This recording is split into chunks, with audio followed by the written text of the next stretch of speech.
Was I a little disappointed? Yes, I was, but I'm a realist. And how you are at 21, when you don't have a wife and kids, and you're fucking invincible, indestructible, and you don't give a fuck. And then how you are at 32, once you do have a wife, kid, car, mortgage, the whole fucking deal, and a bunch of people depending upon you. Two different fucking people.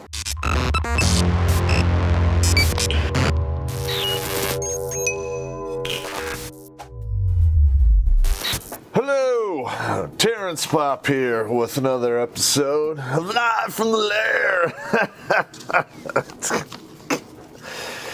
Alright, I tried to film earlier, but got some heavy equipment outside fucking shit up. We left off, we're somewhere in end of March, beginning of April in Iraq, 8 weeks, 9 weeks kind of right in there. I'm trying to remember these in order. So if any of my soldiers who were with me in Iraq, if I'm going out of order, I apologize. But, I did get my brain pan tore up pretty good. So my thinking meat isn't 100% like it used to be. So it is what it is.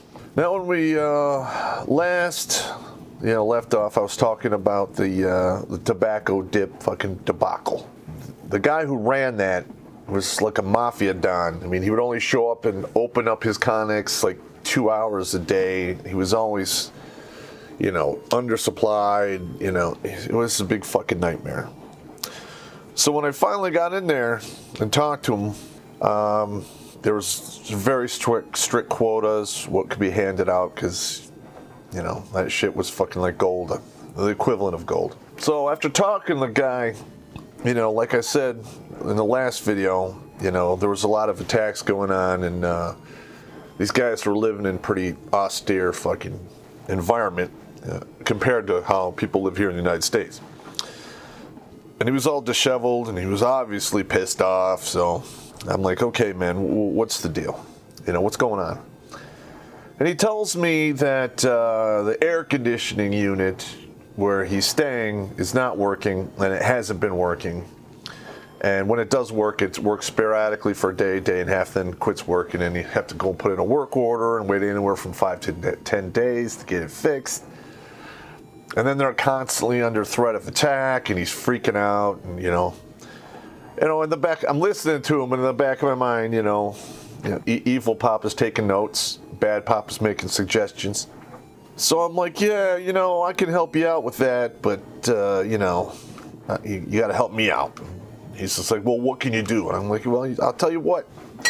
I'll come here tomorrow with an electrician, and he'll fix your shit. And, what else do you need? He goes, well, I'll tell you what. I want to be able to protect myself just in case shit goes south. Can you get me a weapon? I'm like, I sure can.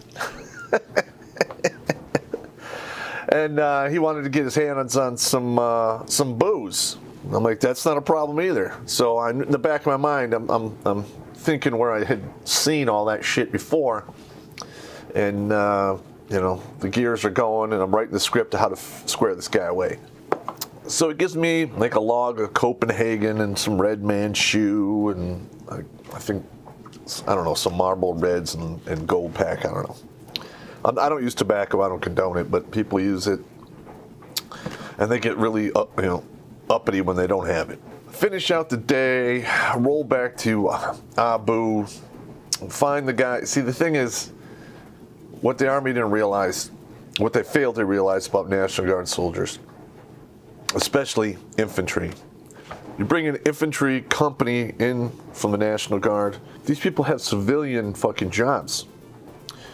And among the people in my unit, I had 2 or 3 electricians, half a dozen plumbers, all kinds of contractors, roofers, general construction, machinists, welders, heavy wheel mechanics, aircraft mechanics, doctors, even a fucking philosopher, a mathematician, a bunch of paramedics, nurses. I had all of this fucking knowledge and experience at my disposal, and no one else fucking knew about it, or they refused to acknowledge it, or they're just too fucking stupid to realize that, which I think is the case. Because, as I've said before, common sense is so uncommon, it's now superpower. I pull some strings. I bring my electrician guy with me. He's got his tool belt. Throw him in the vehicle. Roll him out to victory. We have fucking 7-course fucking egg omelet to order breakfast with 3 different types of juice. It's fucking outstanding. You know, we roll up where this guy lives. The guy gets out, takes him about an hour and a half to fix this dude's fucking unit. And what we had to do is there was a couple parts that were like right on the verge of fucking going tits up to the sky. And there was a couple buildings that had burned, were hit with mortars and burned, and their air conditioning units were outside, were still intact. So we just went over there, took those air conditioner units, brought them back over here, put them in for him, took it back over there, and installed it. So all we did is do the 3-shell Monty with a couple of air conditioner units. I gave him an AK-47 with 10 30-round magazines and ammunition, with a shoulder, bag to put all the shit in. I told him if he gets caught with it, it didn't come from me.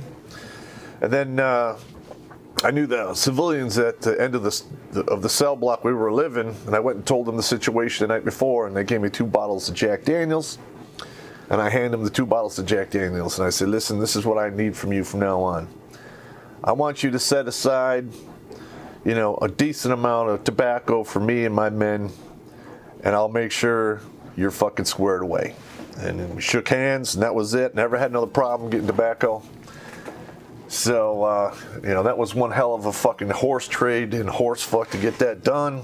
But when you're in a war zone, the normal supply routes seldom, if ever, work properly. And that's just how that went down. Now, right around this time, we had a situation. I'm going to go into this story in detail, but my unit was involved in a very large direct action. One of the soldiers basically lost his nerve at the last minute and was thrown into the doghouse by the lapdog and the commander worthless. And a lot of other people were very upset with him for that. Was I a little disappointed?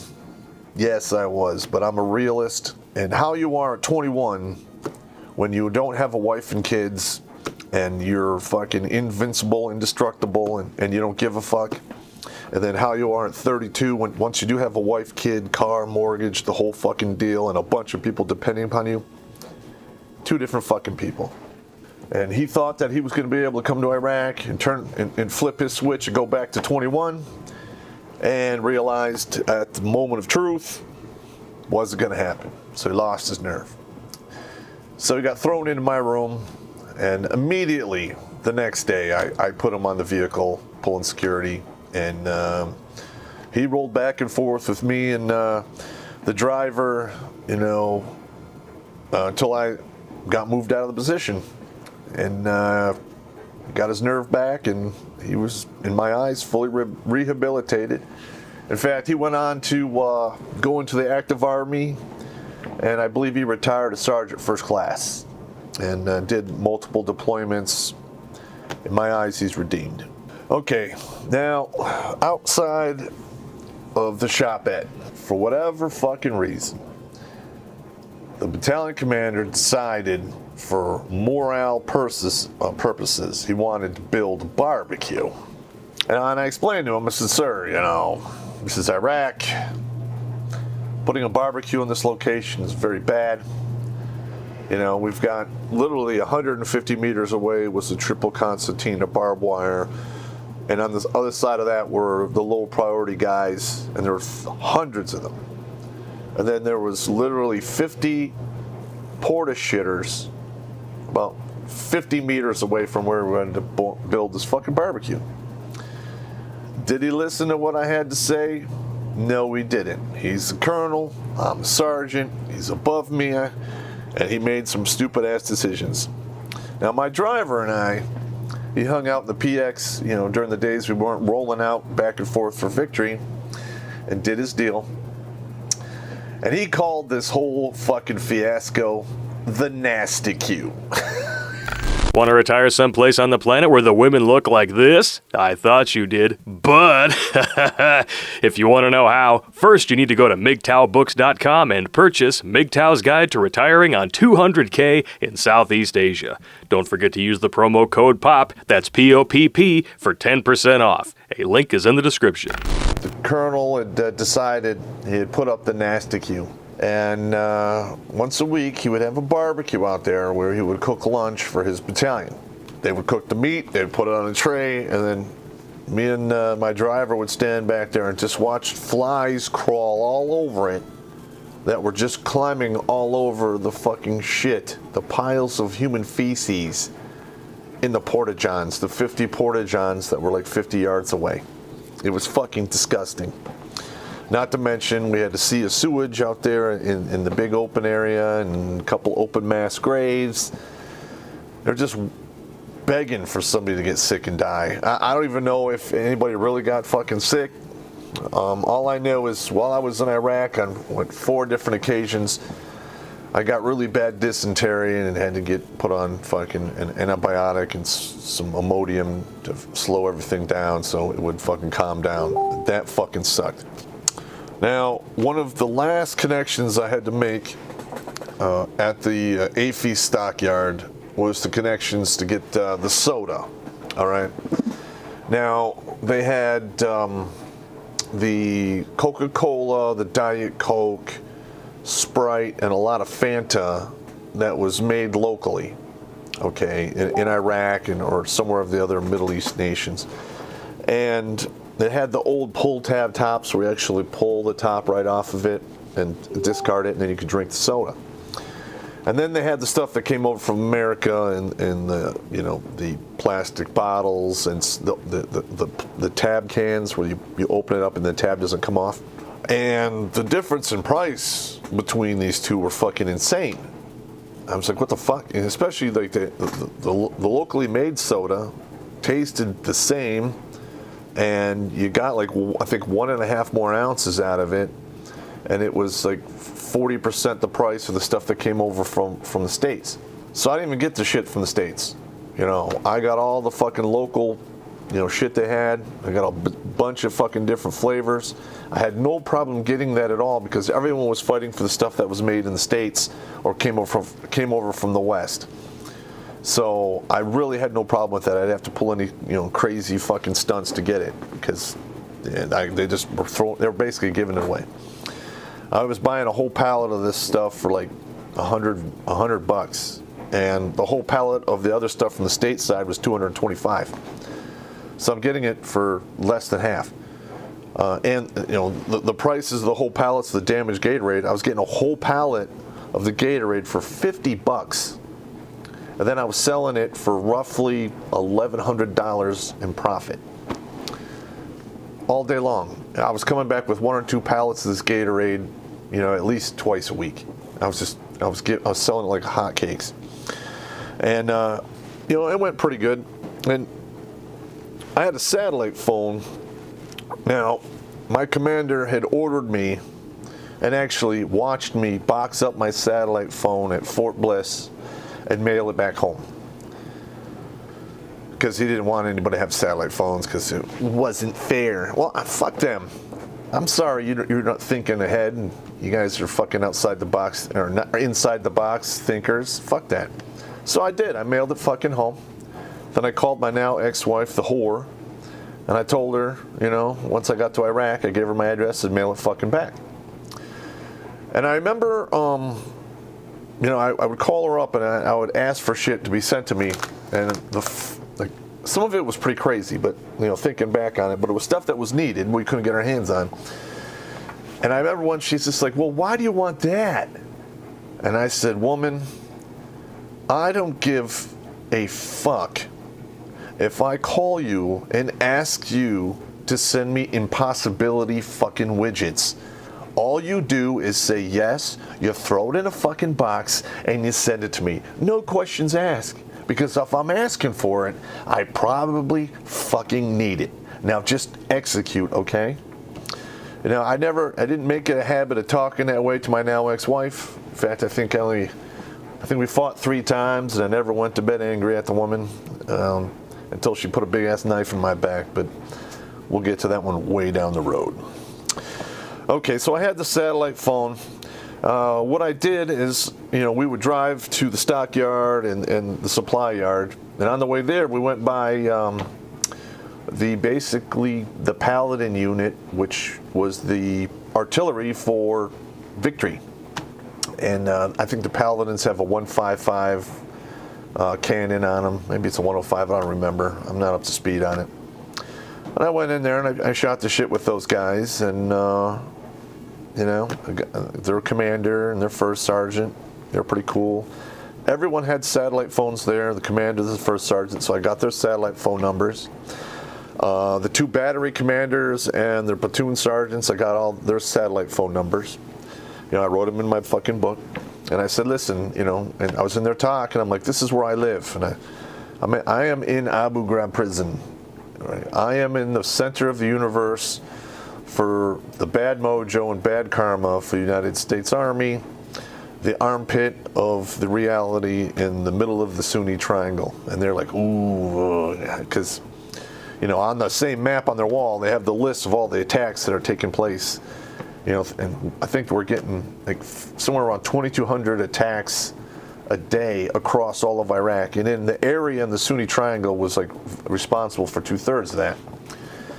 And, I was looking where the TRPs were, and I'm like, okay, well, is it okay if I call you guys on my satellite phone and we can sync up comms?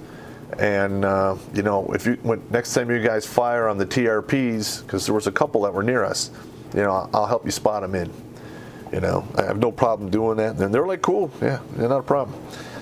And, I think it was a week later, I was on the roof on the 3rd, all the way on the fucking top of the prison, risking getting shot at from fucking Haji from the palm grove. And they were firing smoke rounds at the TRPs, and there was one right by the Spaghetti Loop overpass, which is about, I think, 2.5 clicks away, about 1.5 miles. And I'm on the satellite phone, I'm talking to these guys, they're dropping in their rounds, and I'm like, okay, I gave them, roger that, you're within roughly 50 meters of the TRP. And they had done, I think they had fired 3 TRPs where I could see from that vantage point, and I was talking to them. I was on the phone with them for about 12 minutes. Somebody fucking ratted me out. I don't know what happened, but the commander, Major Worthless, comes up, fucking starts bitching at me right in the middle. These fucking guys are fucking lobbing rounds. And I'm like, all right, roger, I gotta go. And he goes, Sergeant Popp, I fucking told you to fucking mail that sat phone home. And I'm like, well, sir, I did mail that satellite sat phone home. And my wife, she's pregnant. She mailed it back. What am I supposed to fucking do? Throw it away? I'm not throwing it away. I paid, I think, $400 to $600 for this, and it fucking works here. So there you go. So I had indirectly jumped over the whole fucking web of indirect fire, all of the crazy fucking channels you have to go through to get it. I could literally pull out my own personal satellite phone if needed, call the battalion or the Paladin company, talk to those guys, and if I needed it, I could call fire to the TRPs, which were fairly close to the prison, and I could wreak havoc on motherfuckers. Because I'm sorry, but I'm not leaving my life in the hands of a bunch of politically correct, I want to save my career, fuck everyone else people. Because that's what I saw. Okay? Fuck them. Now, people can say, hey, you that was wrong, blah, blah, blah. And you know what? Technically it was. But when I talked to the SF guys on the hilltop in Victory, I told them that very same story. They laughed their fucking balls off, and then they gave me their satellite phone numbers. So if I needed anything, I could call them fucking directly too.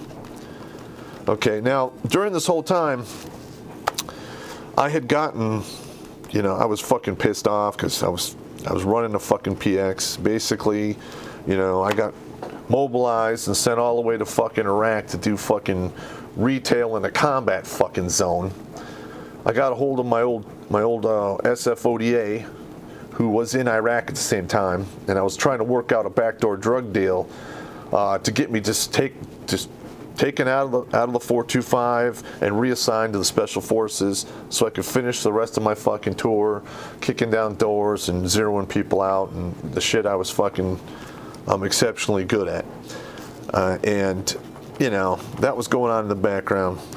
And then one day, you know, I'm in there in the PX doing my deal, and this Sergeant Major comes in. Triple tap guy, I don't remember his name. I turn around, I see him, he sees me, and he goes, "God damn, I had to see it to believe it."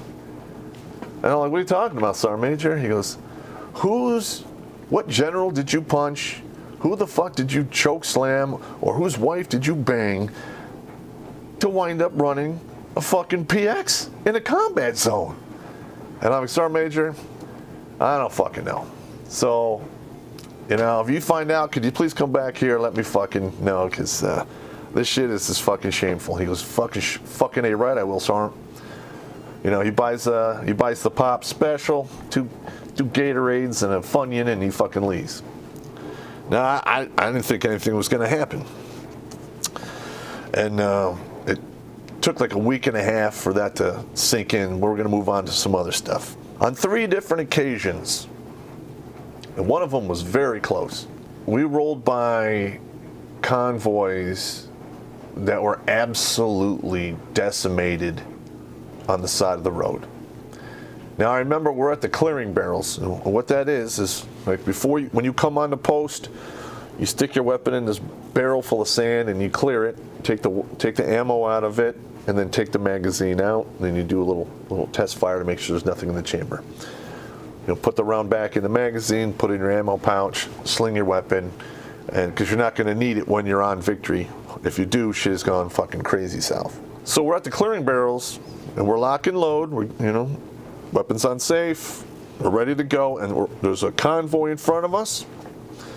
They roll out, and we're about, I think, 11 to 15 minutes behind them because we're waiting on a guy. So the guy shows up. We fill out the rest of the trip ticket, and we call up, say, "Hey, we're going." We call Abu. We're on our way. Boom, we take off. Now, what had taken place in that 15 minutes is the convoy ahead of us basically made it to the main MSR, had turned right, and they went on, and 300 meters into their fucking journey, got fucking tore the fuck up. Just tore up. And by the time we got there, and this makes me sick. Okay, this fucks with me to no end. I will never forget this. One of the Humvees was on fire. And when we rolled by it, there were 4 people in there. 4 troops, Americans. And it looked like one of them was still alive. And I remember I said, "Stop the fucking vehicle." And they stopped, and I got out, and I was going to kill them because they were fucking fully engulfed in flames. You know, they weren't screaming or anything, but in my mind, I thought they were still alive. Maybe they were dead, I don't know. My guys were like, no, and I fucking muscle me back in the Humvee, and we take off. And if we had left when we were supposed to leave, we would be stuck in that fucking nut roll. Okay, and I still have nightmares about that. In my opinion, that's like the worst way to fucking go, is being burned alive. You know, and later on, we drove by an entire KBR convoy that had been jumped and fucking burned the fuck down. And that's where they snatched Craig Malpin. And that happened somewhere between April 5th and 8th. And then he was officially labeled missing in action on April 16th. And those vehicles burned for like days. Yeah, okay. And there was a couple other ones that weren't quite as bad. You could tell people got royally fucked up. The Americans, the American Army pulled their wounded, their dead guys out of the vehicles and just left the vehicles behind because there was just a mountain of blood left behind. And And most of the time, if the vehicles were left, they would call the sheriff to recover them. And the sheriff usually blew them up in place because by the time he came out, they had been rigged to blow and booby-trapped and all kinds of fucking crazy shit was going on. And this is the world we lived in. I mean, this is fucking war. You know, low conflict, a guerrilla warfare was taking place. And it's fucking brutal and it's fucking ugly. Okay, so we talked about the Mulpin. April 5th, the Charlie 5-1 Marines, they were stationed on Abu Ghraib. They were directly in front of our, across the way, but closer to us than the battalion. But they had their own little fucking cell block compound going on. Great guys. Love the Marines to death. I do. They abuse those guys to no end. Their QRF got called out, and they, went on a mission, and we were expecting an attack. You know, we'd been getting, we're going to be attacked, we're going to be attacked, we're going to be attacked. And the 425 put together their own QRF just to, make sure, just in case anything fucking happened. And the Marines, went out, hooked a right, went down to the MSR under the overpass. A little bit behind there is a small village. Then they took a left, and they went way out into BFE to hit this fucking target. Now, I don't know if the Marines can get their hands on the Ranger Handbook, but one of the basic premises of Rogers Rangers is don't come back the same way you went in. Well, they decided that they were going to basically drive back on the very same place they went in at. So they're on their way back and they get fucking hammered. They got blown up. Severe IED, wounded guys, it's all fucked up. We decide we're going to roll our QRF up to the front gate. It's dark now. I'm not letting 3rd Platoon roll out without going with them. All right, so I went and grabbed my shit, jumped on one of the vehicles as just a crunchy, and the platoon sergeant at the time was Merkel, was not liked by the guys, not respected because he was a yes man, and he went everywhere with his imaginary knee pads on, if you know what I mean.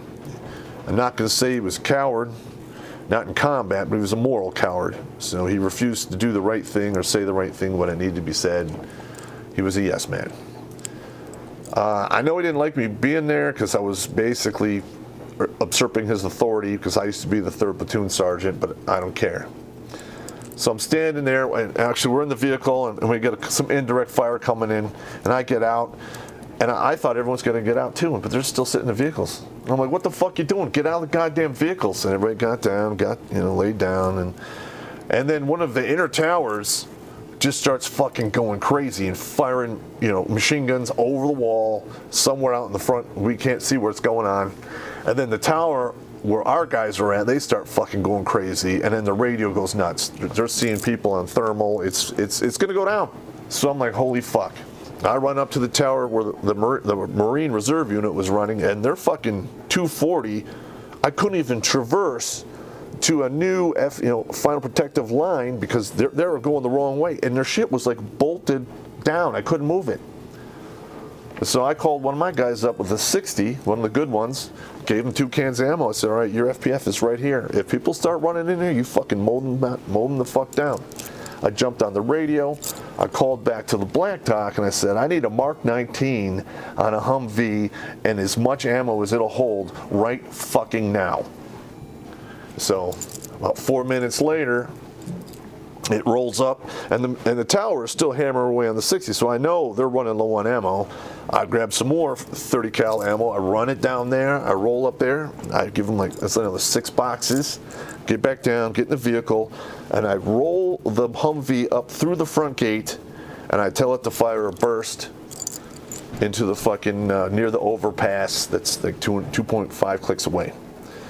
Boom, boom, boom, boom, boom, boom. They fire like 6 rounds, and you can hear them detonate. And then all of a sudden everything stops. Because I had changed the tactical picture of the prison. It was no longer just machine guns that they were facing. It was an automatic fucking grenade launcher. That shit will eat your lunch. I love that weapon. And then they called up, and then we had Apaches overhead, and then there's nothing they could fucking do after that. It was a done deal. And that's pretty much how that went down. Now during that night, the Marines got hit 3 times. Bad. They had wounded and died. They'd killed and wounded. And I was trying to get them. I was trying to get a hold of them on the radio, and basically the battalion guys were stepping all over my transmissions. They wouldn't allow me to talk to the Marines because I was trying to find out exactly where they fucking were. Because if I had that information, I would have rolled my guys out there. Because I don't care what they said. The battalion was like, "No, you can't go. You can't go." I'm like, "No, fuck that. People are dying. We're going." And it's still shame. I'm ashamed that my battalion refused or blocked us from rolling out there. Okay, because by the time I had sent people down to get the fucking freaks from the Charlie 5-1, because they had a skeleton crew back there, and they only left like 6 guys, and the rest of them were out. It was too late. So we just basically pulled security, put up loom rounds for them, called in Apaches. We did everything we fucking could. Like 3 hours later, they came limping back with 4 Marines under tarp. They were dead. The next day, they had a memorial service for these guys. Of all the people that were in Abu Ghraib prison, my guys were the only ones that were standing in formation with those Marines at their going away ceremony. It's just fucking shameful. But anyway, that's April 5th and 6th, I think. We have another fucking craziness that happens on the 8th and another one on the 10th, but we're deep into this now, so I'm gonna let you guys go.